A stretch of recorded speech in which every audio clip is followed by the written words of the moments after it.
U.S. Navy is divided into 7 fleets, and each of these fleets cover a certain region around the globe. Some of them are very large and peaceful. Some of them are very small and contentious. We have a number of ships assigned to each fleet. Many carriers, many subs, many supply ships, everything in between. Each fleet has a certain number of ships that serve a service or a role that is important for that region. Okay? Today we're going to be focusing on the 5th Fleet. The 5th Fleet has a very small operational region compared to, say, the 4th Fleet or the 6th Fleet, or wow, even the 7th Fleet. 5th Fleet is very small. This is a very contentious region. A lot of things happening here. We're going to be focusing on the port city of Bahrain today.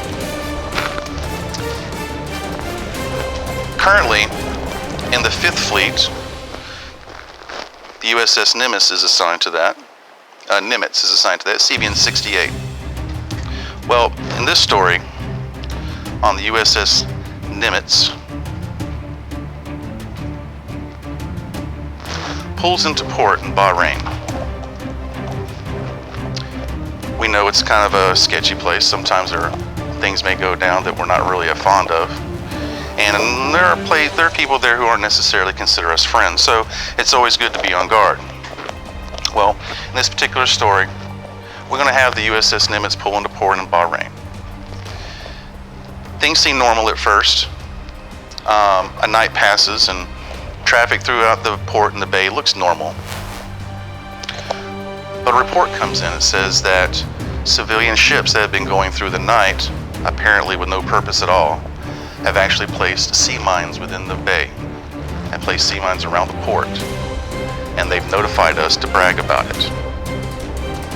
The captain dare not move the ship. First, he has to verify if this is actually a real threat or not. Probably he's going to send out a little boat, a little ship, go see what's going on. First boat goes out, gets about 200 meters away. A large water plume comes out. The ship is lost. 6 servicemen just lost their lives.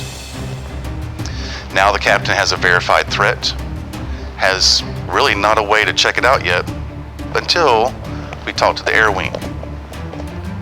On board many of our large ships, we have what's called an MH-60S, which is a new version of the old Seahawk helicopter. Now we call them Nighthawks, I believe.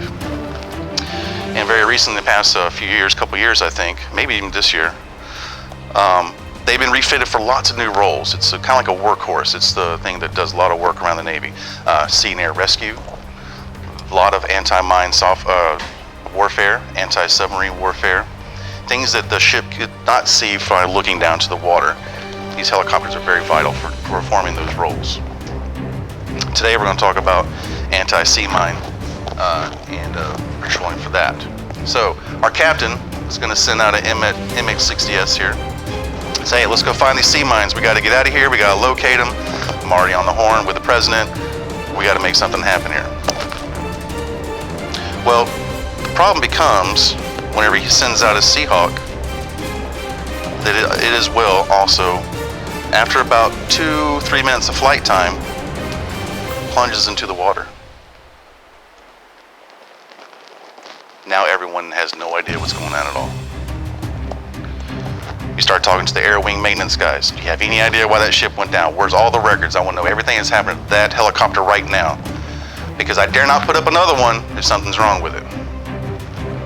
Well, a certain petty officer in the repair division says, we just refitted some fuel nozzles, some fuel injection nozzles on all of our MH-60Ss.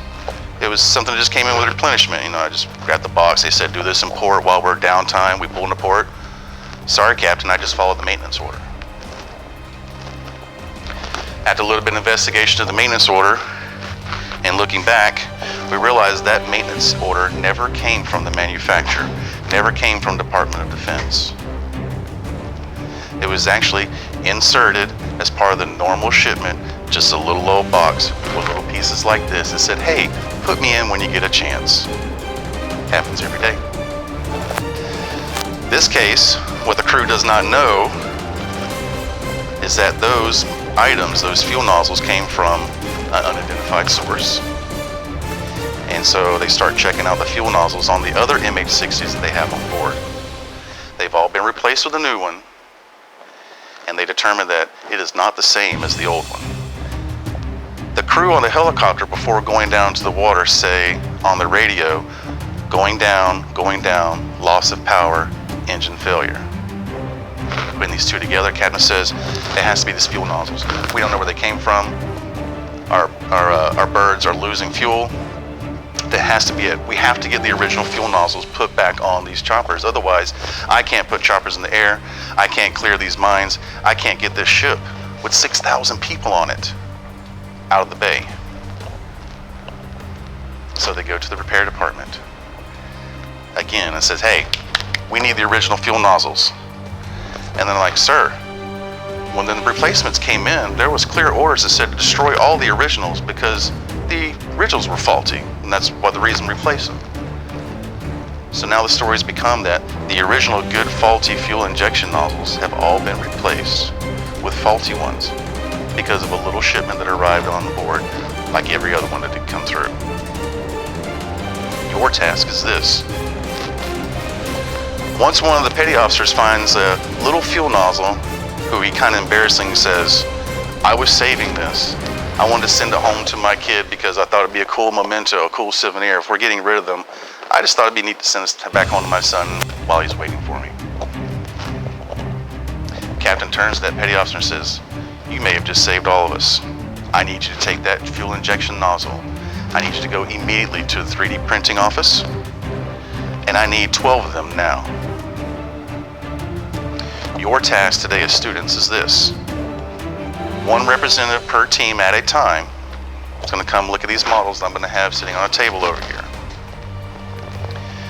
I'm also going to have a small measuring tool for you. I'll show you that tool now.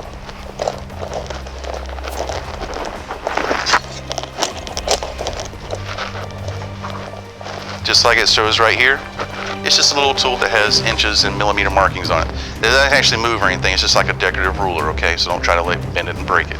That's all it is, just a ruler.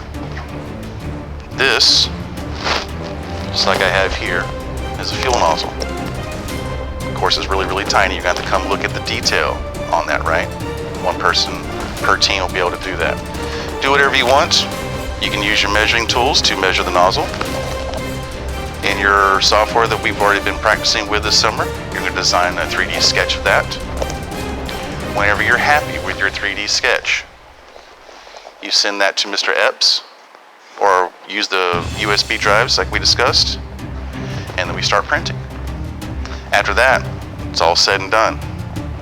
You'll be judged on how accurate the model is to this, according to the level of detail that Mr. Thompson is going to assess that with, and how fast it gets done. Because right now, lives are depending on it. And it can be something this small, this simple, this seemingly insignificant. They can put lots of lives at risk.